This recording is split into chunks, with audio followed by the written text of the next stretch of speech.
नमस्कार, मैं शिवानी रतूड़ी लाइव में आपका स्वागत करती हूं।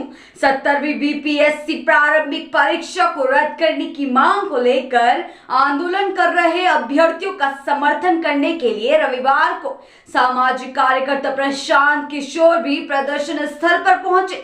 जी हां, जैसे ही वे प्रदर्शनकारी छात्रों के बीच आए, माहौल में हलचल मच गई। उन्होंने अभ्यर्थियों से वादा किया था कि अगर लाठीचार्ज हुआ तो वे सबसे पहले उसके शिकार होंगे, लेकिन स्थिति में कुछ और ही घटित हुआ। जी हां, प्रशांत किशोर का यह समर्थन ज्यादा समय तक नहीं टिक सका। प्रदर्शनकारियों के बीच उनकी उपस्थिति और उनके वादे से उम्मीदें तो थी, लेकिन जैसे ही पुलिस वाटर कैनन और लाठीचार्ज का इस्तेमाल शुरू किया, प्रशांत किशोर अचानक वहां से गायब हो गए। जी हां, उनके अचानक चले जाने से आंदोलनकारियों में भारी नाराजगी पैदा हो गई है और वो इसे प्रशांत किशोर द्वारा केवल आंदोलन को अपना समर्थन दिखाने का एक तरीका मानने लगे।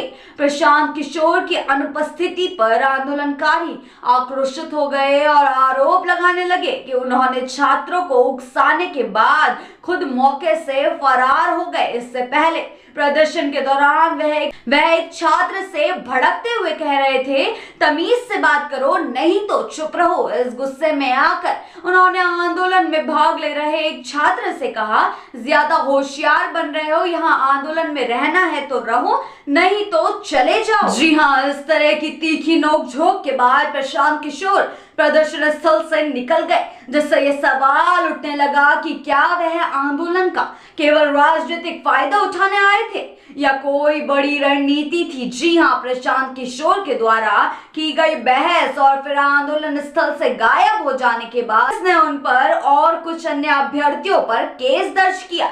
यह मामला निषेधाज्ञा का उल्लंघन करने का था, क्योंकि प्रशासन ने पहले ही सख्त आदेश जारी कर दिए थे। जी हाँ, इसने बीएनएस की विभिन्न धाराओं के तहत प्रशांत किशोर और अन्य प्रदर्शनकारियों के खिलाफ कार्रवाई शुरू कर दी है। जी हाँ, आंदोलनकारियों का गुस्सा प्रशासन और प्रशांत किशोर दोनों पर फूट पड़ा है।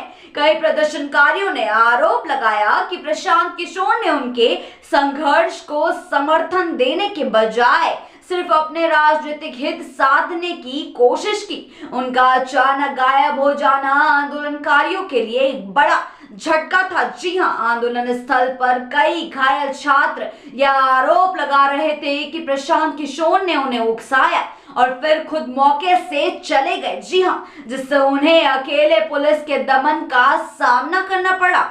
जी हां, प्रशांत किशोर का बीपीएससी अभ्यर्थियों के आंदोलन में आना एक महत्वपूर्ण घटना था, लेकिन उनका यह समर्थन जल्द ही विवादों और असहमति में बदल गया। उनका आंदोलन स्थल पर आकर भाग लेना और फिर विवाद के बाद बिना किसी ठोस परिणाम के चले जाना सवाल खड़े करता है कि क्या यह केवल एक राजनीतिक ड्रामा था या फिर उनकी कोई बड़ी योजना थी। हालांकि इसने बिहार के छात्रों और प्रशांत किशोर के बीच एक अलग तरह की दूरी बना दी है, जो शायद भविष्य में और भी जटिल हो सकती है। ऐसी ही खबरों के लिए बने रहिए हैं लाइव के साथ ही चैनल को सब्सक्राइब करना ना भूलें और हमारे फेसबुक और वेबसाइट के साथ भी जरूर जुड़ें।